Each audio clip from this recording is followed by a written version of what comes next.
You're listening to the Support Report with Be Present, where we share real stories from young adults and how support changed their lives.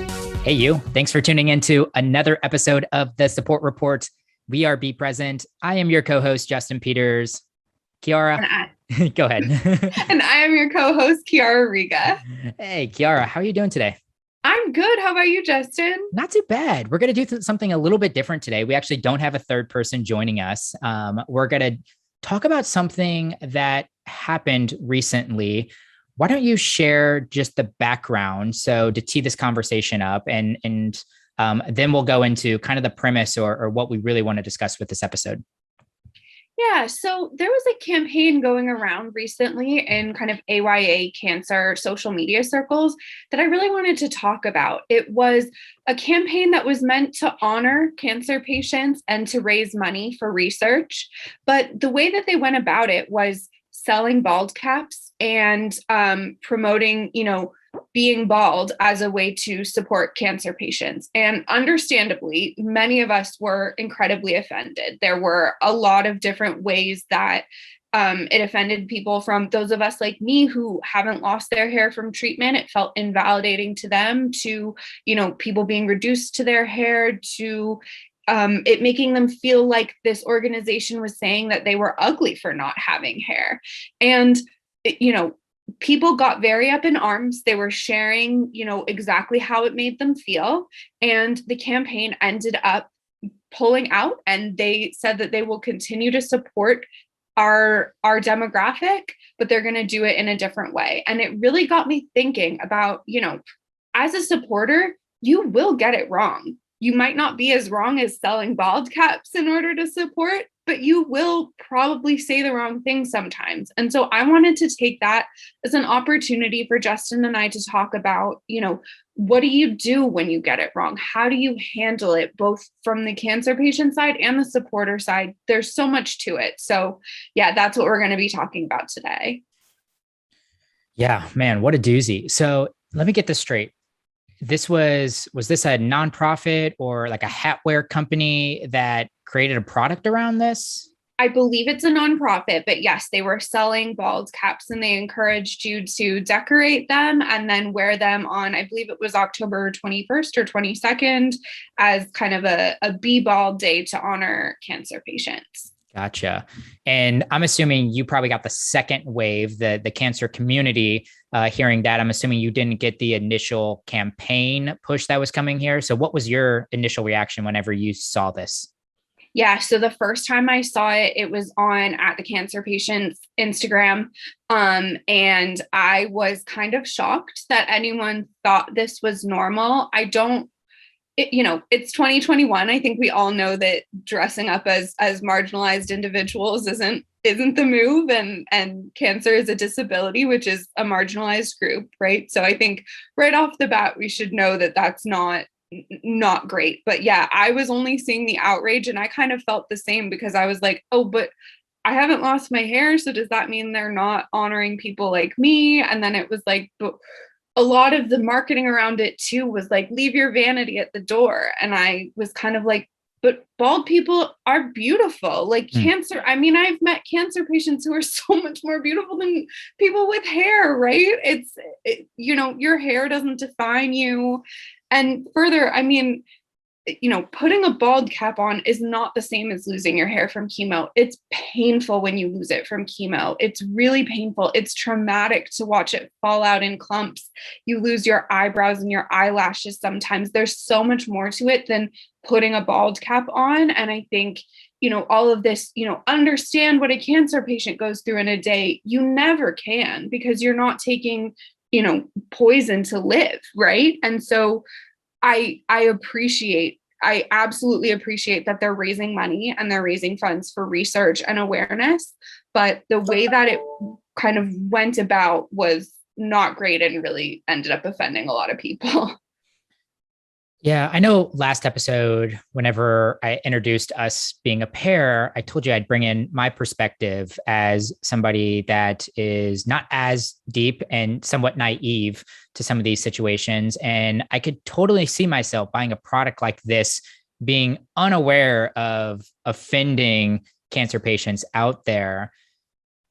So I'll give them the benefit of the doubt as long as they responded well. What was the response? Did they turn around and make a claim pretty early and recorrect their actions? Yeah. So I will first say I'm not saying any of this to disparage anyone who might have bought anything for Sure. that campaign. I think it's wonderful that you're trying to support people. So this is not meant to kind of dump on anybody. That said, the way that they handled it at first, we didn't love. People kind of flooded their social media with comments about how it made them all feel. And at first, they came back and just said, well, our intention was never to harm. And that's great, but you did do harm. So Yeah. we need to acknowledge that and move forward. And eventually, after a couple of days, they said, we didn't realize how much harm that this was going to do. And so we are now pulling the campaign. And they've set up an email address, and they've said, if you have feelings on the campaign and you would like to be part of whatever the new iteration is, we would love to hear from you. And they allowed responses from the community. And I think that that is the absolute best thing that they could have done. They apologized for the hurt. They found a way to make it right. And they're giving the people who were offended a voice in the way that they're making it right. So I think that they did the absolute best thing they possibly could have. Yeah, good for them, because so many organizations that run into a PR issue like this, unrelated to the cancer space, maybe brush it under the rug and will deflect or just avoid the conversation. So it will eventually die down. The chatter dies down. I'm interested now. Let's extrapolate that a little bit, and outside of a company perspective, more so from an individual, because many of us are going to make mistakes very similar to this, being unaware of offending somebody that's going through a situation because we truly just don't know how it feels. Like, we don't know how it feels to lose your hair during something like chemo. So taking that as a case study, what do you think that an individual could learn from this situation?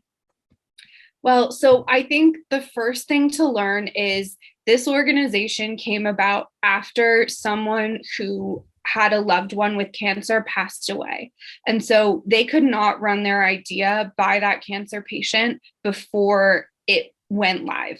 And so I think the first thing to do is, if you're going to do anything public, whether it be on social media, on a bigger platform, or even just amongst your friend group, I would make sure that if it's not something you would normally do, just check with them and make sure it's not something that is offensive to them, because there will be things that are offensive that you don't realize. So I'll give an example from me. A lot of my friends, when I was first diagnosed, tried to go into it with so much positivity and to think with optimism. And it's not that I was offended necessarily, but when I was diagnosed, it was so much optimism, and then gut punch, it got worse, gut punch, it got worse. And so for me, realism is the only way that I can look at it. And so for a while, I just kind of let them talk to me that way and just say whatever they needed to say for them. And eventually I had to go to them and be like, guys, it's harder for me if we're optimistic and then what you're saying could happen doesn't. That hurts more than just being realistic about here's what's going to happen to me, So things like that, I think just, those are ways that we would normally communicate with each other. But since I got diagnosed with cancer, it just became so much harder to communicate about cancer that way. And so, but the way they responded was great. And it's the same thing like this organization, right? I had never thought about it that way. They all said, I never thought about it from your perspective. I never thought about kind of the disappointment if that optimism doesn't come true. And so now I might think this way myself still, but when I speak to you, I won't speak that way anymore. And that's wonderful. And that was all I needed to hear. Mm. Yeah, I think what you're talking about was like positivity shaming or something crazy like that, which is once again a really easy mistake, I feel like, for people that haven't been really involved in something like a friend or family member going through cancer. But once again, I can't imagine you hearing over and over again, like this, it's got to be okay. It's got to be okay. Like even Sam, I think mentioned it in the last episode as well, how she like initially responded and then she kind of backstepped that a little bit and went more into like her supporter role and like, what can I do for you? Yeah, I mean, there's so much toxic positivity in just kind of the general cancer space, right? Everything is like, you'll do it, you'll beat this, you got this, girl or guy, whatever. But I, for me, that's not helpful because right now what I'm feeling is real. And so if I come to you and I say, I'm having a really hard time, I need to talk about this, and you come to me and say, you got this, then that's invalidating to my experience. And so for me, it's so much more important that you're willing to just sit with me, let me vent, ask me questions, just let me get out what I need to get out. And I'll probably turn back around to I'll beat this eventually. Well, not I'll beat this in my case, but you know what I mean? I'll turn it back around eventually, but to have our feelings validated is so important. And it's kind of the antithesis of everything we've seen in media about cancer, where everyone is just kind of rallying around this person who's so positive and so upbeat. We won't always be. And I think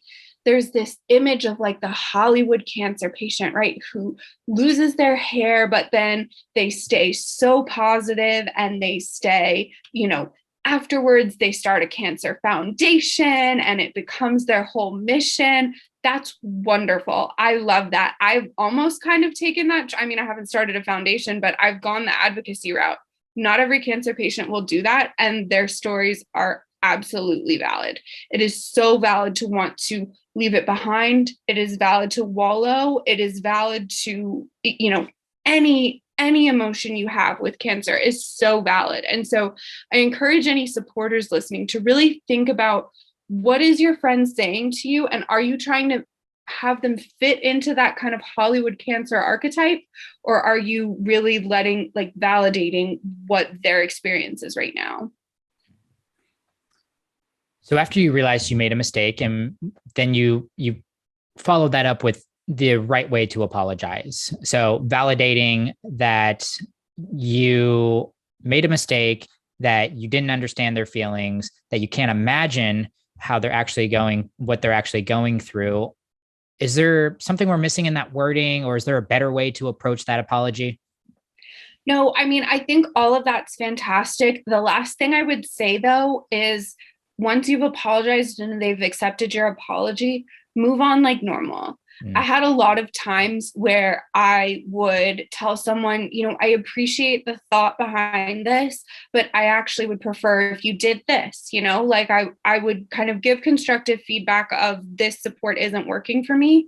And I found if I did that more than once or twice with somebody, they were kind of walking on eggshells around me as if I was like a time bomb about to explode. And I think you have to really understand that this is not a world you're ever going to understand unless you experience it. And we as patients are so glad for that. We don't want you to have to experience that, but that means you're relearning how to communicate with someone. We talked about this a little bit in the episode with Sam. You really have to kind of relearn how to talk to them, because everything in their life has changed at a split second, right? And so I think it's almost, you need to accept that criticism, apply it, but move on and not let it affect your relationship moving forward, because that can be really, really alienating to feel like, oh God, I can't go to my friends because they're going to be walking on eggshells and they're not going to tell me what they really think about anything. And it's just not helpful for anyone in the relationship. So as we conclude this conversation, if I were to summarize it, I think in steps, it's owning your mistake once you've realized or acknowledged that you've made a mistake. It's exchanging a sincere apology, and take that the way you want, but people know sincerity whenever they see it. And after that, following up with somewhat normalcy and avoiding the eggshell. And sure, there is a correct way that people can share feedback or criticism and help guide somebody to not make that mistake in the future. but cancer patients have so much going on right now that that's another skill that they need to pick up and learn on the fly. That seems unfair to ask. So in return, just be open-minded about taking some of that feedback and applying it and trying to become a better supporter, not a more distant supporter. And then I guess in conclusion, don't sell bald caps. Yes, please don't sell bald caps. You will probably offend a very large community on social media. Well, Chiara, it's always a pleasure. Super excited for our next conversation. Thanks again for the great talk today. Thank you so much, Justin. This was awesome.